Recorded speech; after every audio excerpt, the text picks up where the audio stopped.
a Look, the podcast bringing back a personal pop culture recommendation with Rin and Roger. Hello, everybody. Welcome back to Give It a Look podcast.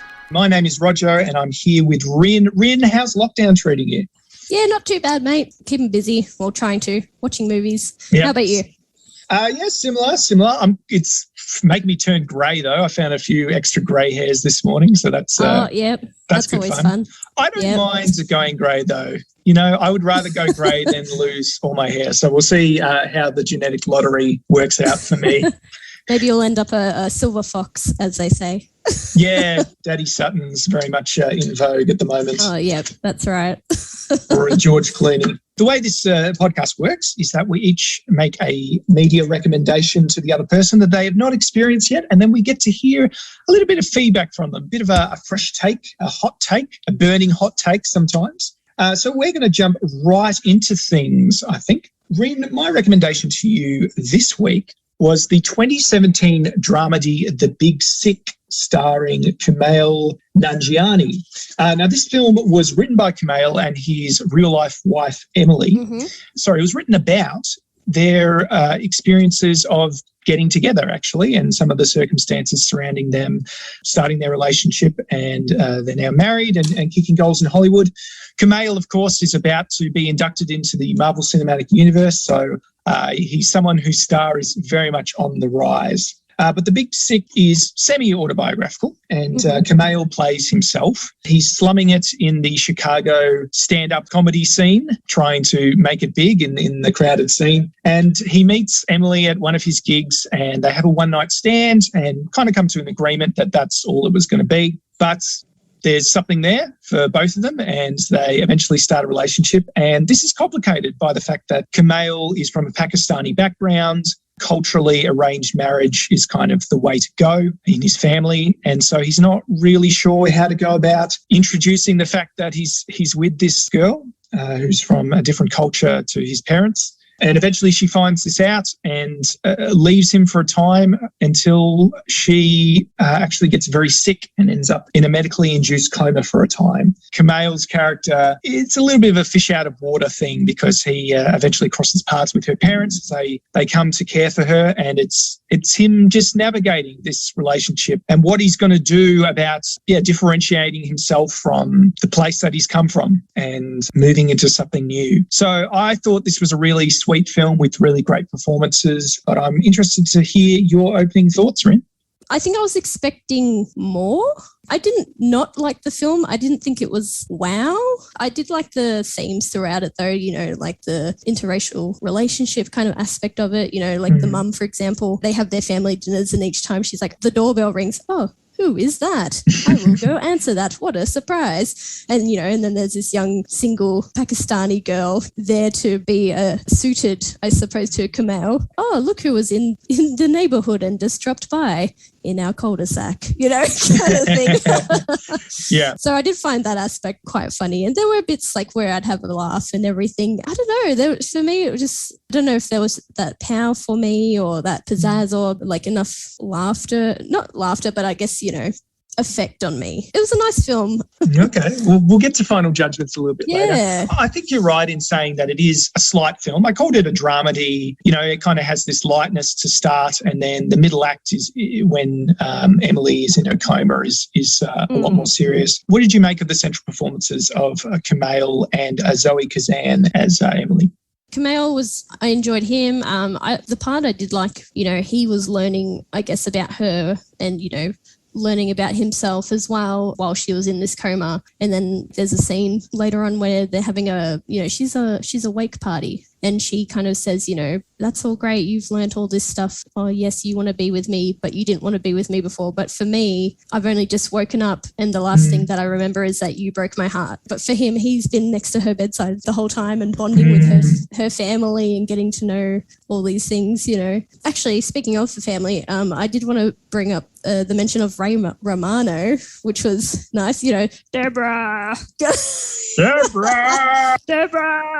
Playing Emily's father. Yeah, we'll talk about father. Yes. Where are they from? They're from North Carolina. They've come to Chicago once they found out Emily was in this coma, and they've just been spending time getting to know Kumail, who didn't want to meet the parents because of his own concerns with his parents of, not accepting a interracial relationship. He gets to know the parents. They're both, at first, they're really brash towards him. Yeah, perhaps. particularly the mother. Obviously, Emily's told mum everything that's happened, etc., etc. But, over time, when they realise Kumail's not going anywhere, they start to embrace him and love him, and that's really lovely and really special part in the movie and a nice development. Yeah, I think Zoe Kazan's performance as Emily is interesting because you wonder if this is going to turn into another one of those manic pixie dream girl kind of things, which we've seen so many times. But I feel like her character has some flesh on her bones. She's quite funny, actually. She's quite witty. They've got a good banter about each other, like maybe self-deprecating in a way.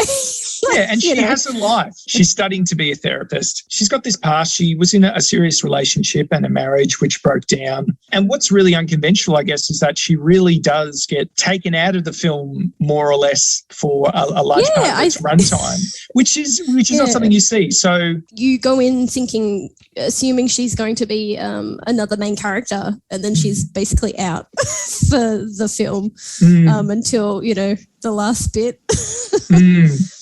She's her own person, and it's a nice kind of female to look up to as well. She's kind of like, I'm doing my own thing, and I'm studying hard and doing this, and she knows what she wants. She knows what she doesn't want in life. And I think that's something to really look up to in a way as well.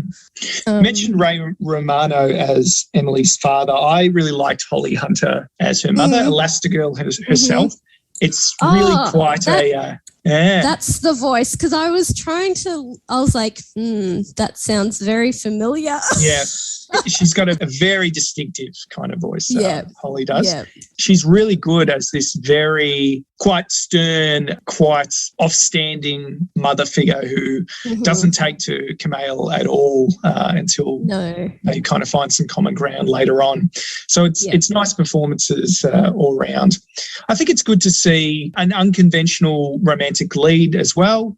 Yeah, absolutely. Not the, typecast white guy, 6 foot tall, quotation marks, handsome. It was just like a normal kind of guy, everyday Joe, essentially. That was a nice aspect. It was more, I guess, relatable. And this is before he got really jacked for the Eternals, so.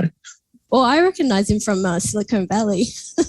Oh, yeah, nice. But I did have a thought, actually, because the fact that this was based off Kumail's and, his real wife, Emily's life, there's a scene where he's doing his stand-up, and he's talking about his, his girlfriend who's in a coma, and he kind of breaks down. And I just wonder if he probably drew from that pain that he would have felt previously as well. And, you could see how upsetting that was for him. And I just thought, I actually really liked that part of the movie.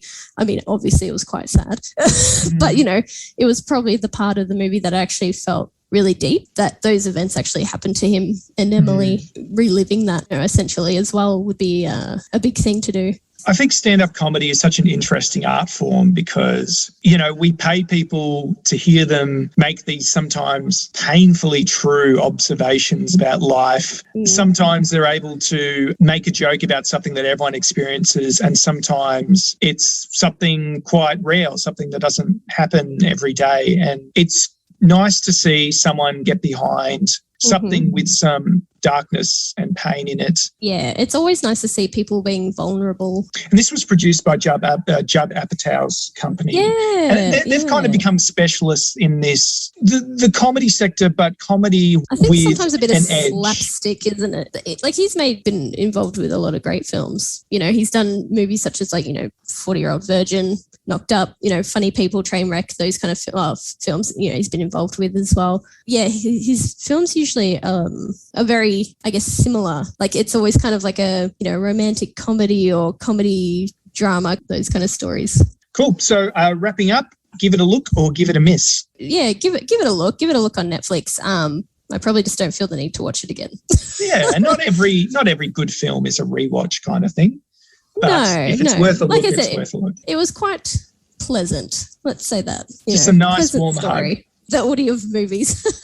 Yeah, guys, if you're looking to give it a watch or give it a look, I should say, have a look on Netflix. Brilliant. Yeah, Netflix Australia, I should specify.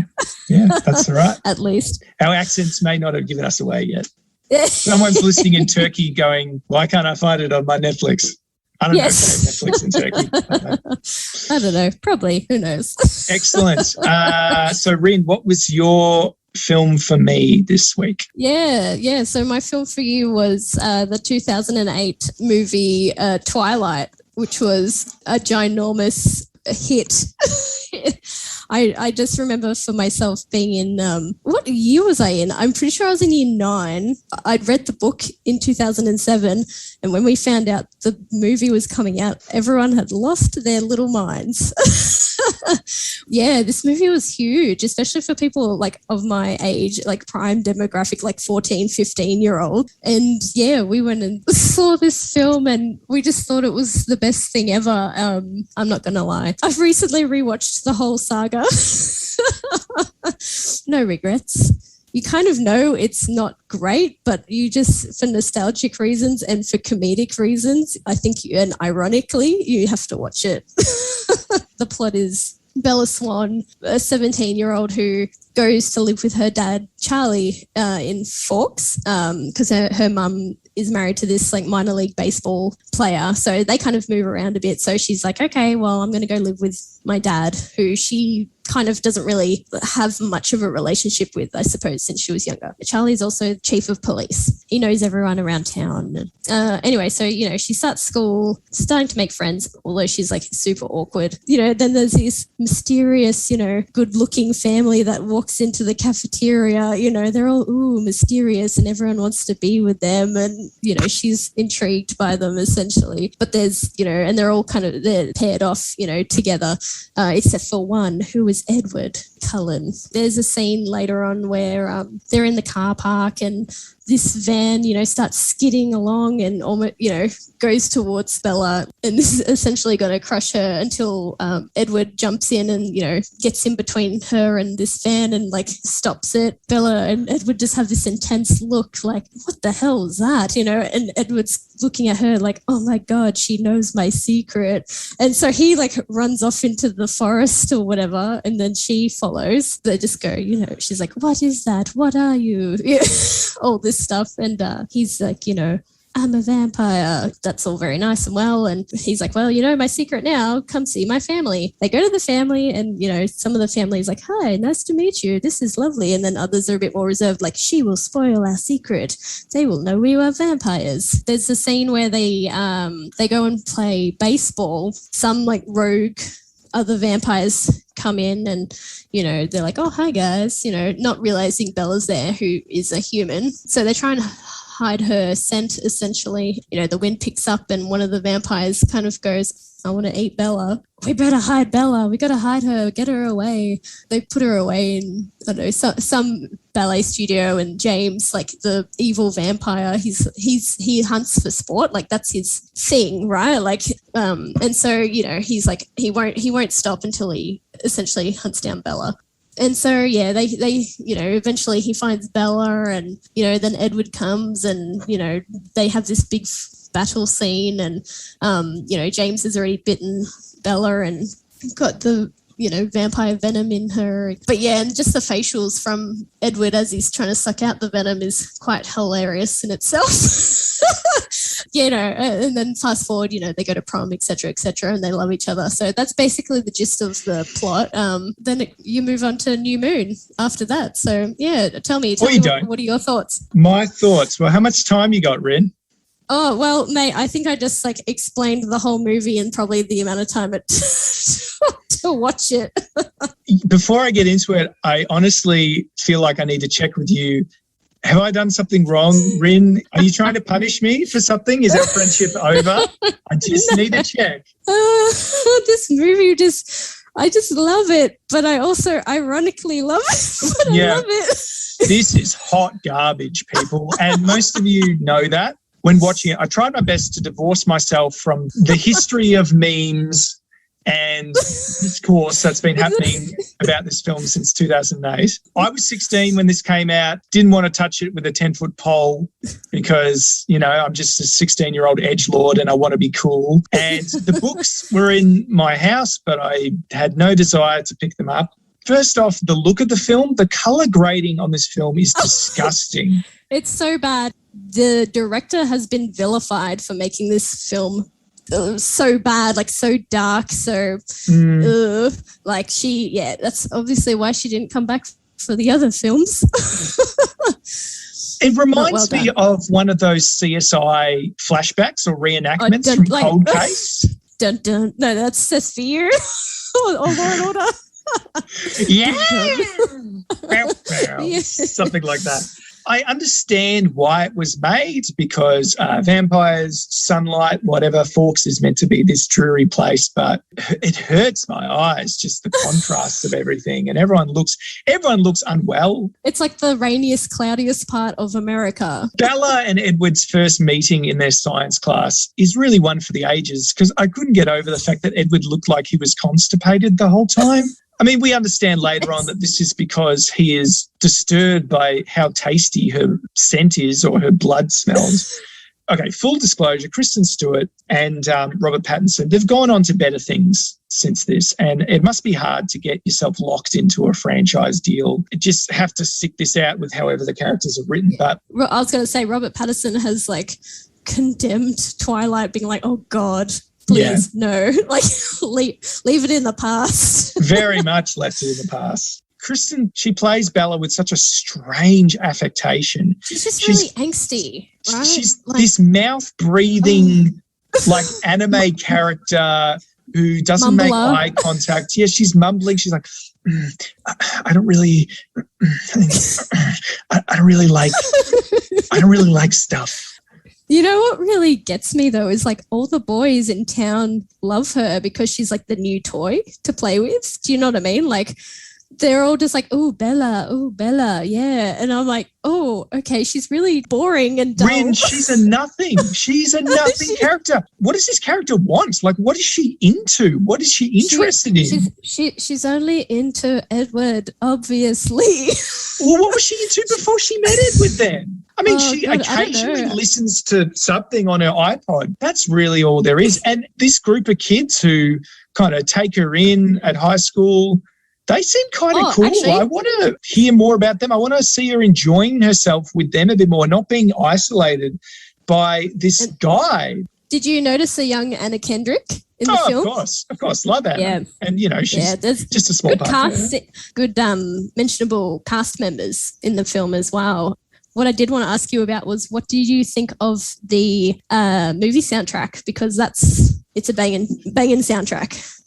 You know what? I'm going to agree with you there. And I was wanting like more needle drops. I know there's a few in there. You know, you've got Muse, you've got Mute Math. Oh, love me some Mute Math. You've got Paramore, of course. This was huge. Well, I think that launched their music career, I think, essentially, like into at least mainstream audiences. Probably, like for me, that's when I first heard of Muse as well. My favorite scene, I think, in the whole movie is that baseball scene where they start playing Supermassive Black Hole by Muse. And you just go, oh, yeah, this is a tune. And look, I'm not going to lie, I still have that. I have that song on all my playlists. It's a great song. It's a banger. I'm not going to argue the point there. I think the soundtrack work was really great, and that extends to most of the series. The whole relationship, it's so problematic. Edward he's manipulative, he gaslights her, he isolates her, he has so much self-loathing, and she seems to want to argue the point that she's not scared of him, that she's going to redeem him somehow, and that she sees good in him, when he almost has as little a personality as her. I think I know why he can't Maybe that's read why her mind. they're matched. She has no thoughts. She doesn't care. She doesn't want anything. She's more than willing to get bitten because she just nothing's her life. Essentially, his interest and love in her is because he can't read her mind. Like he can read everyone else's. There's a scene where they're at a restaurant and he's like reading everyone's mind. He's like, I can tell you everyone's minds right now. Money, sex, cat, but I can't read your mind. Which I think is dumb because people are more complicated than that. She kind of puts two and two together and figures out that he's a vampire. How come she's the first one to figure it out? They're so scared about being found out, and they haven't been in Falls for too long. For too long. I guess they don't really integrate with many of the other students though. They kind of keep to themselves, I suppose. And all the other students just go, oh, their dad takes them out for camping, and oh, they're all so good looking. They must go fishing or something, kind of thing. But when they go away, that just means they're hunting, for prey in the forest or something. If it's set in a universe where vampires exist, she goes and she reads on this mythology, then someone would have figured it out. I cannot believe that she's the first one to do so. You know what? I forgot about the sparkling thing as well. Like I know memes about that, but I've forgotten about it. And when he took her up the mountain to say, I want to show you what I look like in the sunlight, I was actually expecting him to look disfigured or ugly or have horns coming out or something. But no, he has diamond skin. Okay. Because he's supposed to be really tough, really tough and indestructible. And, when they do kill each other or break, you hear like glass smashing. It makes sense, Roger. And there's a little exchange which sums up the whole film. Edward goes, oh, and lo, the lion fell in love with the lamb, referring to him and Bella. And Bella goes, what a stupid lamb. And Edward goes, what a sick masochistic lion. And that's the whole film. She's basically dumb and has more going for her. Like she doesn't have to go for this guy. And also she, wants to marry him as well, and she's her worries in later movies is getting older as well and being like, oh, but I don't want to be old, I want to be with you forever, kind of thing. And he's like, I'm 108, you'll never be older than me. With holding the eternal youth thing. I've got a few more notes here. So Stephanie Meyer, the writer of the book, makes an absurd cameo. It's an absurd cameo because she's center screen for too long and the waitress calls her Stephanie and says, hey, Stephanie, here's your meatloaf or whatever. And it's so distracting. You don't notice that until you read about it online. You go, oh my God, Stephanie Meyer was in the movie. Whoa, cameo. Anything that could have elevated this into an interesting visual spectacle, as in showing off vampire powers and stuff, looks so bad. All the super speed looks terrible.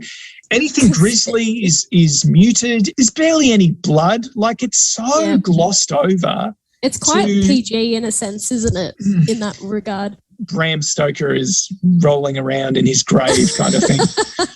But you know what? This movie just made over $400 million at the box office, and the whole saga's made $3 billion or something. It opened the way for, I think, Vampire Academy and the House of Night novels as well. And what was the good thing about Twilight was it actually made people read again. Not a lot of people my age were reading a lot, and I think it made them encourage them to read. And I think that was really good. I used to read quite a bit. When I had my part-time job, I'd go and spend my money on books. I'll thank Twilight for that. And I still have those books today. I admire your ability to see the positives in this film. Yeah. I'm trying. This did pave the way for other franchises with middling results. I actually really like the first two Hunger Games films as well. Yeah.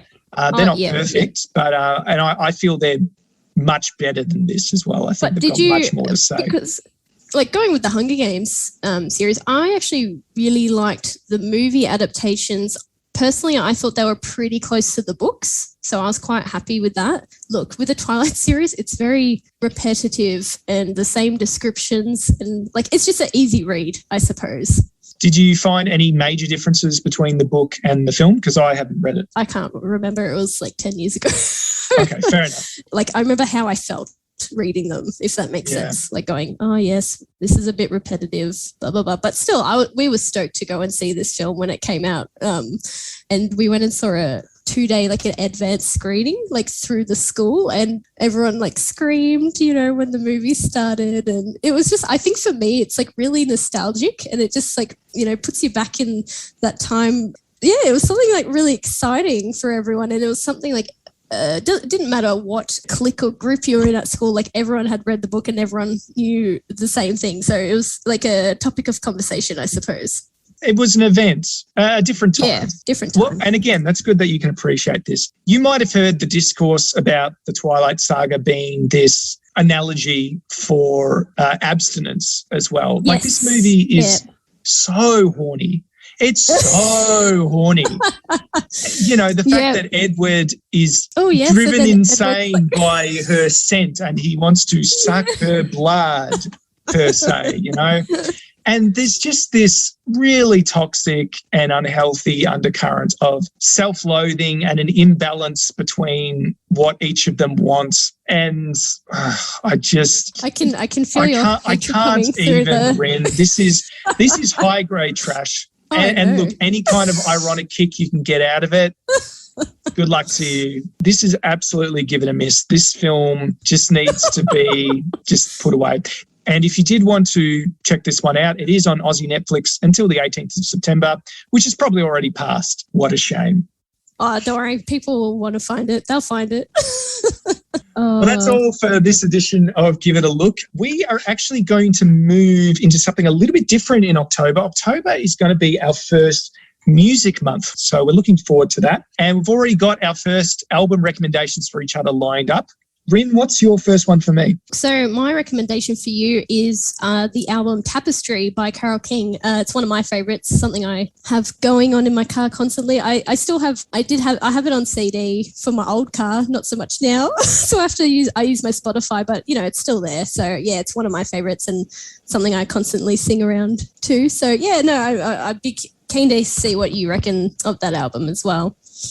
Excellent. Yeah, I have no experience with Carole King at all. When we were talking about this before the podcast, I was like, oh yeah, that's Nat King Cole's daughter, right? I had no idea who she was. I was way off the mark. Not quite.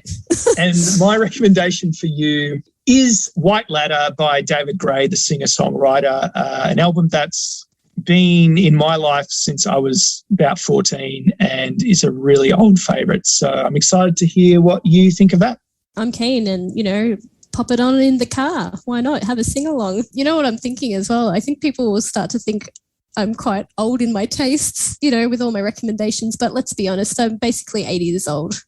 I think we're both old souls. I think anyone who's been listening to us for this long has picked up on that. Yeah.